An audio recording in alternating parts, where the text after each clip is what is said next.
Mesdames, mesdemoiselles, messieurs et autres motards au dos souple, je vous salue bien bas et vous dis bienvenue dans Shazam, l'émission qui flirte de concert entre la culture et l'impertinence. Je suis Ered Amenasser en compagnie de Issam Ladi. Derrière la vitre, nous allons tenter pendant 60 minutes de rouler à tambour vert sur l'autoroute de l'anticonformisme sans casque et de la culture sans ceinture. Aïchi Glil, du moins essaye, en écoutant Shazam sur la 3, l'émission qui lève son verre à ceux qui marchent de travers.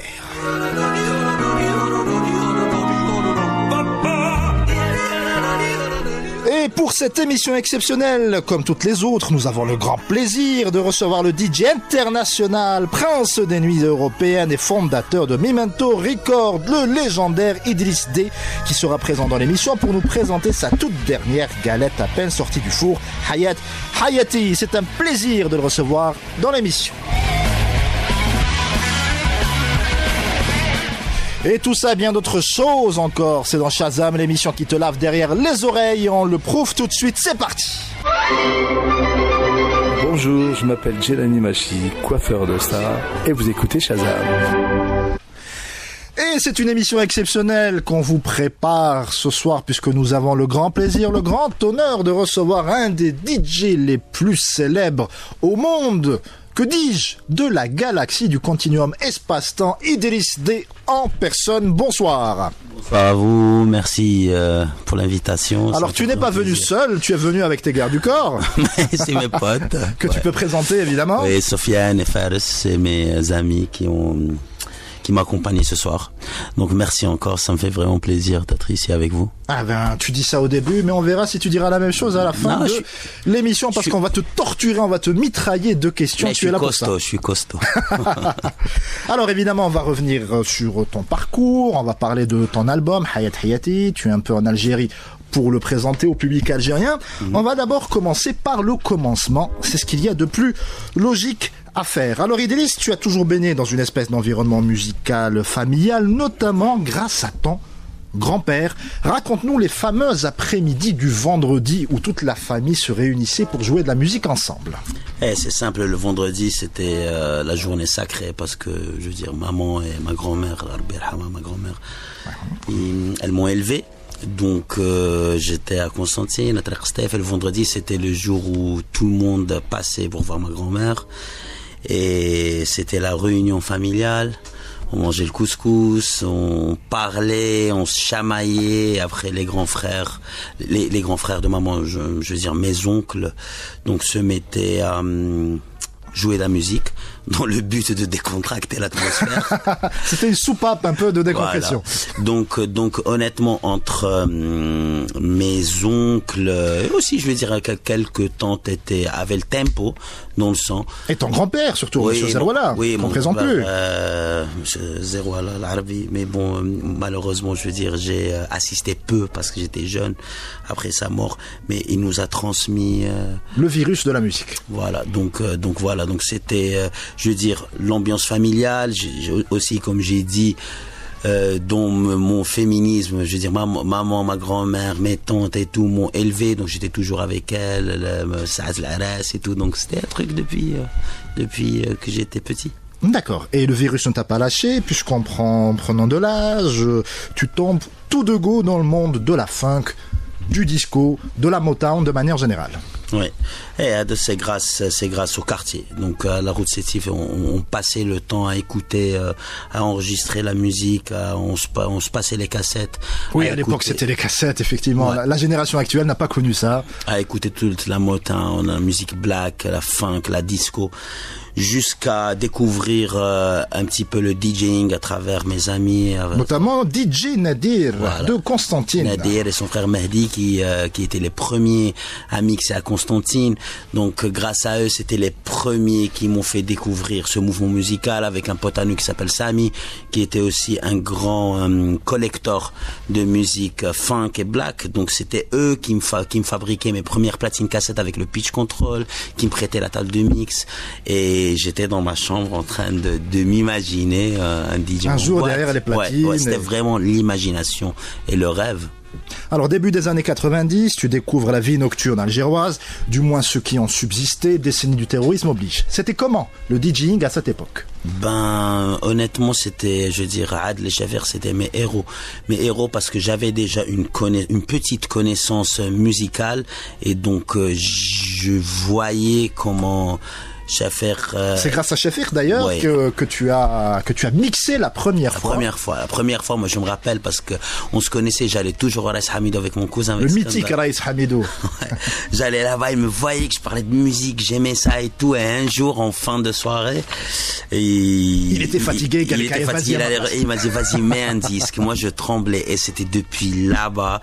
Je veux dire que moi j'écoutais toujours les cassettes et après les CD de ces mix et j'apprenais par cœur les mix. Moi je me rappelle, je mettais les enchaînements et tout, les techniques. Absolument, je mettais ça dans mon casque et je m'imaginais que c'était moi qui faisais les mix. Donc je comptais les battements, je faisais les 4x4. C'était vraiment un rêve pour moi. C'était un rêve. Allez, on écoute du Idriss D. L'intro s'appelle Salam.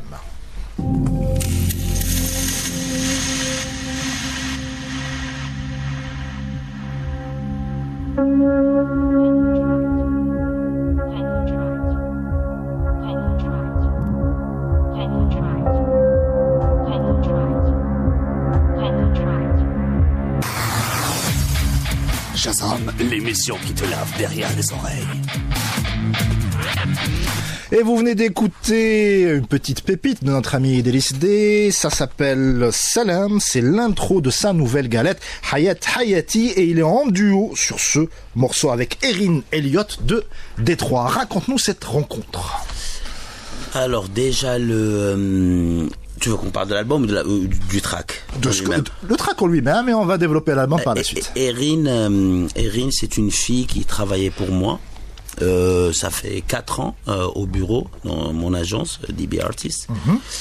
Et donc non pardon, elle travaille pour moi mais dans mon autre agence Cadenza Other Artists. Et je lui dis, elle est de Détroit, du Michigan, et je lui disais toujours, t'as une super voix. Je veux dire, j'aimais la cadence, son anglais, et aussi parce que donc elle a grandi avec la musique à Détroit, avec c'est la ville de Robocop, hein. Ouais, bon, moi j'ai mis des effets. Donc je lui disais toujours ça. Donc quand j'ai commencé à bosser sur l'album, je cherchais des trucs cool sans que ce soit vraiment des top liners ou des chanteuses et j'ai pensé à elle, je lui ai dit qu'est-ce que t'en dis si tu me mets des voix, je voudrais un truc comme ça. Elle m'a mis des voix, elle m'a envoyé ça, j'ai élaboré, ça a donné, alhamdoulilah, ce que ça a donné. Nickel. Alors on revient sur ton parcours, on était au Raïs Hamidou, donc au Mythique, et je t'avais posé la question de savoir quelle était l'atmosphère de cette époque, c'était quoi créer de la musique dans une Algérie qui ne s'y prêtait pas forcément dans les années 90. C'était le commencement pour moi. C'était un truc mais vraiment incroyable comment on pouvait sortir même s'il y avait vraiment des contraintes à l'époque. C'est le moins qu'on puisse dire hein, avec le couvre-feu. Le couvre-feu et tout. Mais moi je vais dire que le couvre-feu avait aidé parce qu'on devait être tous là-bas avant une certaine heure et commencer à danser immédiatement. Les côtés positifs du couvre-feu. Voilà, jusqu'à l'aube. Mais moi je me dis juste que vraiment il y avait une clientèle. Vraiment, c'était la folie. Les gens, comment ils étaient clean. Il n'y avait pas de préjudice. Il n'y avait pas de préjugés. Il n'y avait pas de voilà. Tout le monde était le bienvenu au Raïs Hamidou, quelle que soit la classe sociale. De macho système, il n'y avait pas ça. Donc les filles, elles étaient respectées. Les femmes étaient respectées. Comme je disais, même maman, ma tante, quelquefois elle venait avec nous et tout. Donc pour te dire comment c'était bon enfant en fait. C'était vraiment un truc qui était basé sur la musique et à peine on arrivait au club, on commençait à danser direct avant que ça se remplisse. Donc oui, c'était pour moi c'était la lumière, was the light. C'est joli, c'est poétique. Alors quelques temps plus tard, tu termines tes études et tu pars travailler en Italie. Alors ça, j'ai rien compris quand j'ai lu l'info, dans une compagnie d'assurance. Ouais, déjà je suis allé en Italie en cherchant un petit input du beurre dans les épinards. Voilà. Donc maman, toujours ma mère, elle m'a aidé déjà en m'apprenant l'italien. C'était la chose immédiate. Maman est douée pour les langues, apparemment moi aussi. Donc elle m'a donné quelques systèmes comment apprendre l'italien et immédiatement Donc c'est ce que j'ai fait. J'ai vraiment accéléré sans étudier. Pourquoi l'Italie spécifiquement, pas un autre pays? Parce que maman vivait là-bas. Ah d'accord. Et donc moi je suis un fils à maman. J'ai pas honte de le dire. Donc je devais suivre ma Tu sais que c'est filmé et que c'est enregistré. J'assume. Il y a pas de problème. Donc je voulais passer un peu de temps avec maman. Et donc voilà. Donc le premier truc à faire, c'était être, je veux dire, indépendant. Et même moi, j'y croyais pas quand j'ai eu ce meeting à travers ma mère, cette compagnie d'assurance qu'elle avait trouvée sur le journal. Je lui ai dit, donc moi je parle pas italien, je sais pas comment ça fonctionne. Et donc grâce à ma mère, grâce à Rabbi, et immédiatement j'ai eu le job avec le stage et j'ai commencé à taffer. Donc ça m'a permis aussi qu'en parallèle de me replonger une autre fois dans la musique. Donc il te faut des bases, il te faut une certaine position sociale. C'est ce que j'ai eu pour après 2 ans me replonger sur la musique. D'ailleurs, 3 ans plus tard, comme quoi le virus de la musique ne t'a jamais quitté, tu ouvres ton studio d'enregistrement et tu commences à organiser des fêtes dans la ville de Mantoue. C'est toujours en Italie que ça se passe. Oui, Mantova, avant le studio, j'avais monté une petite boutique de disques pour DJ, un magasin de disques, merchandising et tout. Et honnêtement, donc. Et ça, grâce à tes économies, ton job, entre guillemets, normal d'assureur. Oui, absolument. Donc, moi, je mangeais à la maison, je sortais pas et je comptais jusque les petits euros pour pouvoir monter quelque chose qui soit connecté avec la musique. Donc tout a commencé comme ça. Je veux dire, comment j'ai replongé dans la musique, c'était trouver les locaux, à acheter les disques depuis l'étranger, à faire de l'import et avoir les meilleurs disques pour avoir l'attention des gens. Personne m'avait aidé musicalement, donc je savais pas où mixer. Je me rappelle, je suis allé dans un café où ils servaient du cappuccino pendant la journée, des croissants pour les personnes âgées. Et j'aurais demandé qu'est-ce qu'ils pensaient si je pouvais mixer le vendredi et le samedi soir en ramenant mes platines, en ramenant mes disques. Et donnez-moi juste l'endroit. Voilà. Donnez-moi juste ma chance. Je veux pas d'argent au début. On va voir comment ça va être. Et après, je sais pas, après peut-être 3-4 semaines, 4 week-ends, c'était blindé de jeunes. Ils avaient organisé un bar seulement pour ces week-ends. Et voilà, il y avait ces gens qui venaient me voir mixer avec 3 platines de disques, en train de mettre des disques.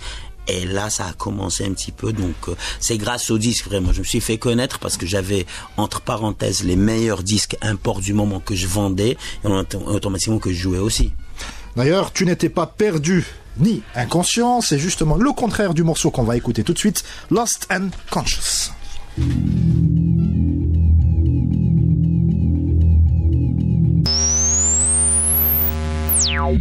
C'était Lost and Conscious en duo avec Libera. Même question que précédemment, comment est-ce que tu as rencontré cette icône un peu du rap underground ? C'était un pur hasard. Je suis en train de chercher un rappeur.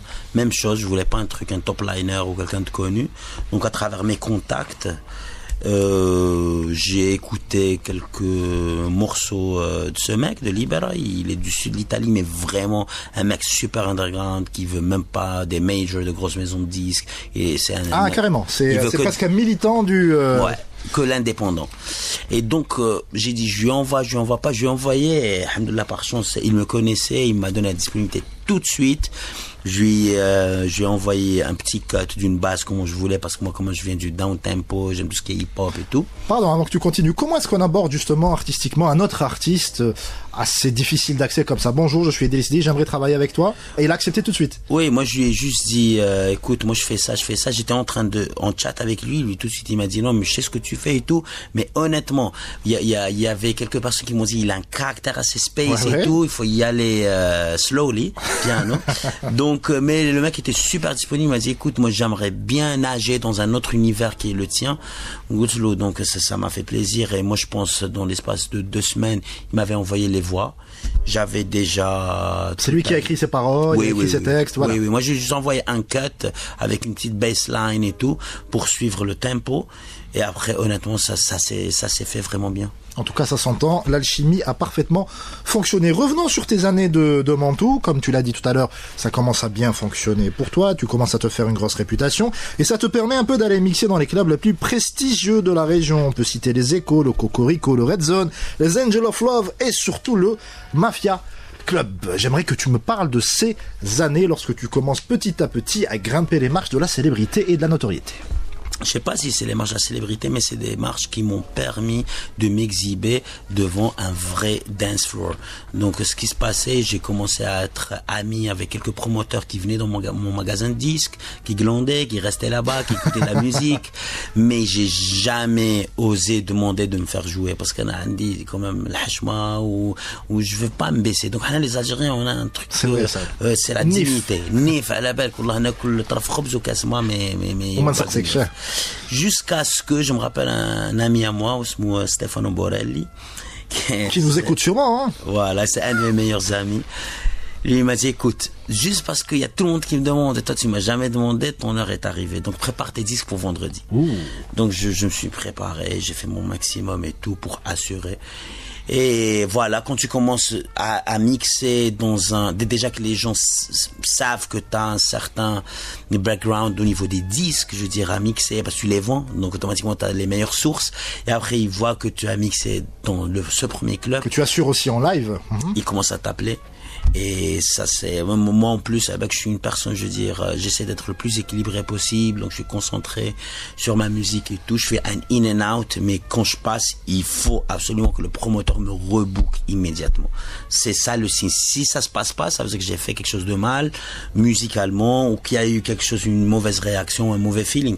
Donc voilà, donc après ça a commencé, ça l'Écosse, ceci, cela, et alhamdoulilah ça. Et comment ça les autres DJ résidents bien installés, encore une fois, ont vu le petit Algérien débarquer et manger un peu sur leur plate-bande?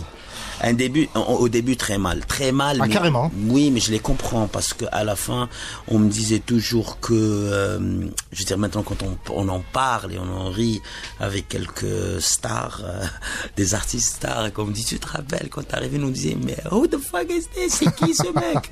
Mais à la fin, je les comprends parce que peut-être ils avaient pas le temps d'écouter ce que j'avais à dire. Moi, je ramenais même des disques promo, je veux dire, pour les faire jouer par les gros, pour essayer de booster le truc et tout, tu vois.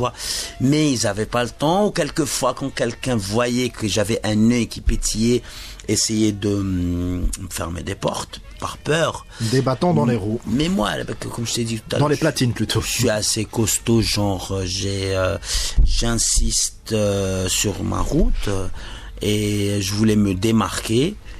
Et mais vraiment en me donnant la force, moi je me rappelle vraiment, j'ai fait beaucoup de sacrifices, même en mangeant peu, tu vois, en économisant pour c'est un régime cool, ça a fonctionné, mais c'était pour acheter les disques, être présentable bien comme il faut et surtout assurer. J'avais des moments de down, de tristesse et tout parce que je voyais pas la lumière, mais avec ma mère, elle m'a vraiment poussé à fond, elle y croyait, c'est une technomame, elle m'a poussé à fond, c'est pour ça que je lui dédié mon album.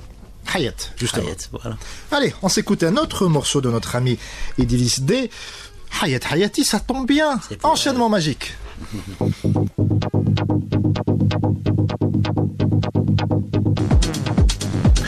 Et vous êtes en train d'écouter en exclusivité interdimensionnelle Hayat Hayati de notre ami Idriss D. Qu'est-ce qui t'a donné envie de faire cet album? C'est le deuxième.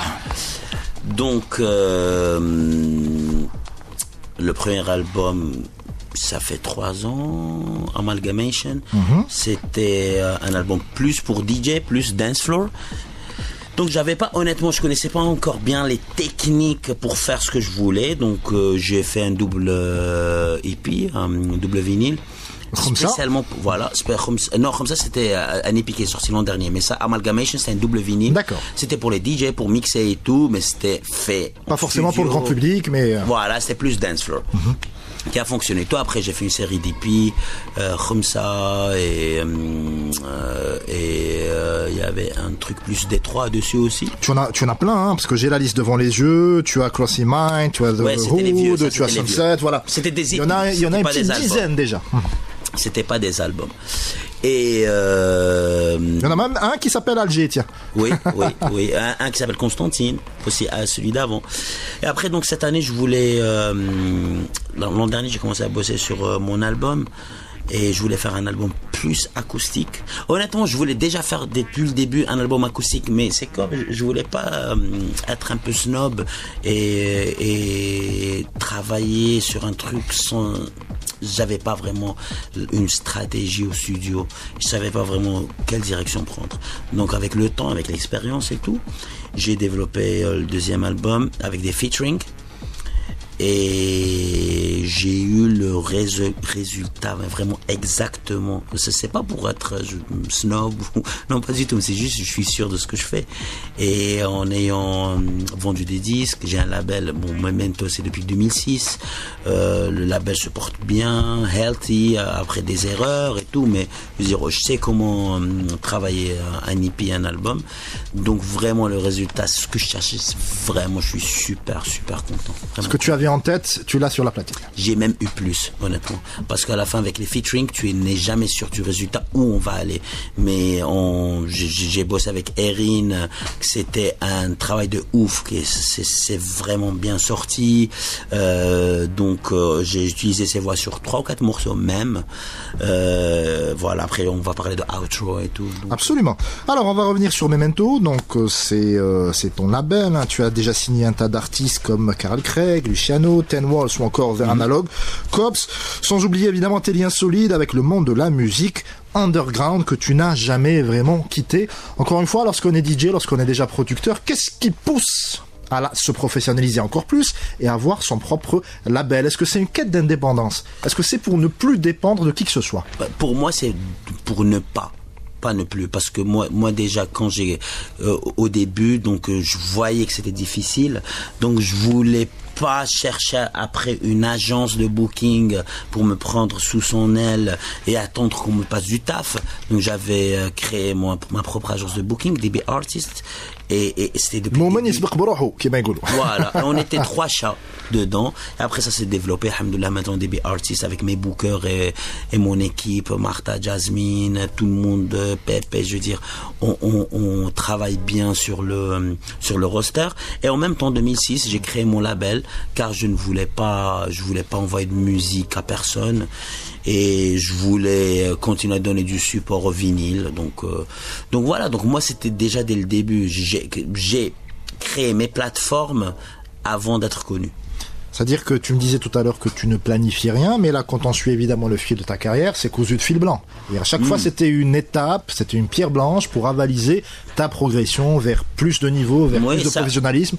Ça, je pense, planifier en général. Donc, qui me connaît maintenant, moi, je suis super maniaque sur comment my journey, comment m'organiser. Donc moi, si je ne meurs pas dans 4 mois, je sais quel avion je vais prendre et tout, parce que je veux dire, j'ai une équipe on travaille sur ce sens, et je veux bien avoir tout organisé. C'est sûr que le label est organisé, Memento par exemple, pour jusqu'à la fin 2019, on a toutes les releases organisées, parce qu'on fait du vinyle, donc il faut qu'on commande les machines avant et tout. Toute une logistique, voilà. Voilà, c'est toute une logistique, on doit être vraiment au taquet. DB Artist, qui a le siège à Berlin, la même chose, je veux dire, tout ce qu'on a est déjà programmé à l'avance. Je pense que ma carrière, comme je disais à ma tante, ça fait 2-3 jours on en parlait, c'est une progression organique. Ça veut dire, mon agence fait aussi du management, donc j'ai une deuxième casquette, je sais où sont les risques et tout, donc moi, au lieu d'exploser vraiment fat, grand maintenant, et après disparaître comme beaucoup d'artistes, moi, tu mises sur le long terme. Une progression organique, step by step, et pour mériter vraiment, et ne pas avoir de haters qui peuvent dire c'est pas mérité, autrement j'y fais. Qui va piano va sano. Voilà. Alors, quel est le club où tu as eu le plus de plaisir à mixer? Où c'était vraiment la soirée de dingue dont tu te souviens des années plus tard? Moi, je pense ça reste, je veux dire, mes débuts au Mafia Club avec Stefano Borelli, Boba, ça c'est sûr, parce que c'était un club où ils bookaient les Massive Attack. Tu vois, on parle des Faithless, on parle d'un truc super fat. Donc pour moi, c'était waouh. Donc quand j'ai commencé là-bas, ça c'était mes débuts. Après, c'est sûr, mixer au Cocorico. Cette année, c'est ma 10e année. Oui, tu es toujours résident là-bas, c'est ma résidence. Donc, automatiquement, c'est mon laboratoire où je teste les disques les plus tarés que j'ai dans la valise là-bas. J'ai un son qui est dessiné sur vraiment mes idées et tout grâce au patron qui me fait confiance. Après, c'est sûr, mixer au Space et Ibiza la dernière année avant qu'il ferme sur la soirée de Carl Cox. Pour moi, c'était un honneur et c'était vraiment émotionnel, vraiment. C'est quoi les bonnes qualités pour un bon DJ? Moi je pense que... Sans langue de bois, Idriss, tu es dans l'émission où on peut tous dire. Absolument. Moi déjà, ce que j'ai fait, ça fait 4 ans. J'ai refusé d'acheter de la musique digitale. Donc ça fait 4. Je suis désolé. Les mecs de Beatport, c'est mes potes à moi. C'est des potes à moi. Mais moi, j'achète plus de musique digitale. Je vois pas les playlists et tout parce que je ne veux pas être contaminé parce que mix ou joue les autres artistes. Parce que avant, on voyait ce que jouait un autre artiste. C'était un disque facile pour bien charger le dance floor. Donc à chaque fois que tu étais en difficulté, tu mettais le disque. Je voulais plus de ça. Pour ne pas devenir lazy, je veux dire feignant. Tu vois, et avoir les trucs rapides. Sauf que le DJ est aussi psychologue en général et il renifle sa dance floor. Donc je voulais ça et je voulais être indépendant. Donc j'ai arrêté le digital. Donc je me suis mis juste sur le vinyle ou juste sur des tracks du digital mais qui ne sort pas, un release ou les promos ou des trucs qu'on se passe entre copains, des edits pas rares. Forcément ce qui fait danser les masses. Voilà, donc pour moi le vrai DJ, déjà il faut qu'il ait de la personnalité sur le son, faire beaucoup de recherches et avoir sa propre signature, être responsable. Donc faire de la recherche mais faire danser les gens. Moi, je dis toujours aux artistes, même à nos clients, les gens sont en stress toute la semaine. Le week-end, il faut qu'ils dansent, qu'ils se défoulent. C'est leur catharsis. Une piste qui est en stop, et je veux dire que le DJ a échoué. Et troisièmement, la technique.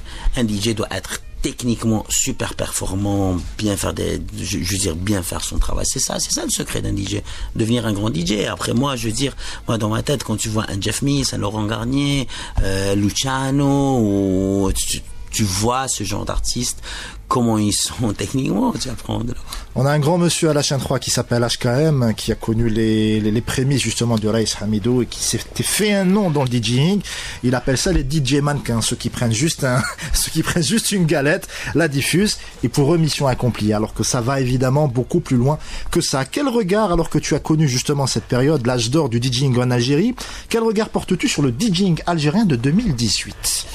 Alors honnêtement, moi pour le moment j'ai un grand respect encore jusqu'à maintenant en Algérie pour Adel Chafer, parce que moi je pense honnêtement que des DJ du genre, comment déjà ils mixaient la sélection. Oui, c'était des pionniers. Ouais. La sélection Chicago, déjà à l'époque, la musique de Détroit, pointue. Ça, ils mettaient des disques. Maintenant, tu trouves des disques comme des Mind Friday et tout qui coûtent $300 online sur Discogs et tout. Donc c'était des pointus, chapeau.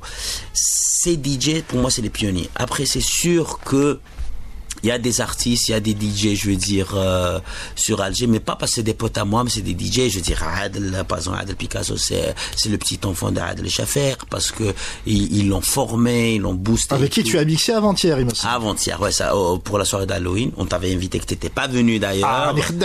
Voilà.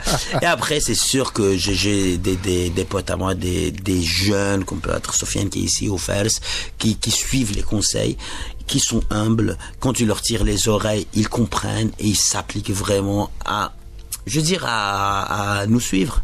Eh ben, je vais leur poser la question, tiens. Vas-y. Ah, tu te débrouilles, c'est ça le direct. Est-ce que il est facile à vivre? Est-ce que Idriss D donne de bons conseils? Est-ce qu'il est sévère avec vous? Est-ce qu'il sait transmettre? Sans langue de bois, non, il a de l'expérience. Il a fait une carrière et on le respecte et on le suit. Donc musicalement, il est au point. Au point, oui. Et ça te donne envie, encore une fois, toi aussi, de mixer partout, à Barcelone, à Berlin, de faire le tour de la planète? C'est le rêve de tous les DJ. Tu y travailles? Bien sûr. Tu y crois? Bien sûr. Eh ben, on croise les doigts et j'espère qu'on aura l'occasion de te réinviter tout seul pour parler de tes propres projets. Promis. Jugé vendu. Et dès on continue avec toi, il nous reste à peu près 3 minutes. Même pas, 2 minutes. Aïssa me l'a dit, 3 minutes. Aïssa me l'a dit, elle la rate. Le dernier morceau qu'on va diffuser, c'est l'outro évidemment. C'est un duo que tu as commis avec quelqu'un de très proche. Raconte-nous cette collaboration. Qui est cet invité mystère? Cet invité, c'est mon oncle. C'est bon, j'appelle Mami, mais bon, c'est Zrouela Mohamed Lamine. Lamine. C'est vraiment c'est un très grand artiste, autodidacte. Il a pas étudié le solfège, mais vraiment, je veux dire. À l'ancienne. Oui, à l'ancienne, du consentement, au Chabi et tout. Et donc, on parlait toujours de faire un duo sur un album à moi. Et il vit à Londres, on pouvait pas se voir, donc on a loué un studio, on a fait 2 sessions avec mes techniciens là-bas qui ont enregistré et tout. Je lui ai donné un peu le tempo. Il m'a envoyé le truc, j'ai bossé, mais il m'a envoyé vraiment le bounce, la song était vraiment forte pour moi, que j'ai pas voulu faire un track dance floor, mais je l'ai fait ambient pour ne pas la ruiner, pour mettre en avant. Très poétique, voilà. On est en plein désert et on se laisse porter. Et c'était le track pour la sortie de l'album. Donc pour moi c'est un honneur, il est content, il est super content, donc on va bosser Inch'Allah pour la prochaine fois sur un album juste à lui, je vais l'aider pour le produire et voilà. Ma dernière question, Idélis, qu'est-ce qu'on peut te souhaiter pour les années qui viennent? Ok, donc... Le gars, il a une liste. Je vais vous dire. Donc, souhaitez-moi beaucoup de courage, Inch'Allah, et de force pour relancer la scène du clubbing en Algérie, que je suis en train de faire avec des amis à moi, des partenaires à moi ici, qu'on va recommencer la fin Ils sont les bienvenus dans l'émission, quand ils veulent. Merci. À partir du 29 novembre, on va lancer ça dans un nouveau lieu à côté du Hilton. On va annoncer ça prochainement. Et beaucoup vraiment de force. C'est difficile, mais moi j'y crois. Je veux que mon pays remonte bien comme il faut. J'ai des amis à moi, je veux dire Fers, j'ai Soufiane, j'ai Adel Picasso, j'ai Chafer, Karim Bouldjaz, tout le monde qui sont en train de me booster, et je veux plus qu'on me demande dans le monde ou là en Europe, on me dit what about Algeria, qu'est-ce qui se passe en Algérie, je veux plus ça. Donc je veux vraiment qu'il se passe des choses en Algérie. Voilà. Donc on se retrouve le 29 novembre, s'il vous plaît. Toute l'équipe ici de la radio, vous êtes mes invités. Même si on est nombreux, il faut pas dire ça. Il y a pas de problème. Et Idélis, c'était un pur plaisir de te recevoir dans l'émission. Tu reviens beaucoup. Évidemment quand tu veux, avec tes projets, avec tes envies, avec tes rêves. Et n'oublie pas, toi qui m'écoutes et que je tutoie, si tu vagabondes sur les ondes, ramène du monde. À demain, on se quitte avec l'outro de notre ami Idélis, ça s'appelle Salam.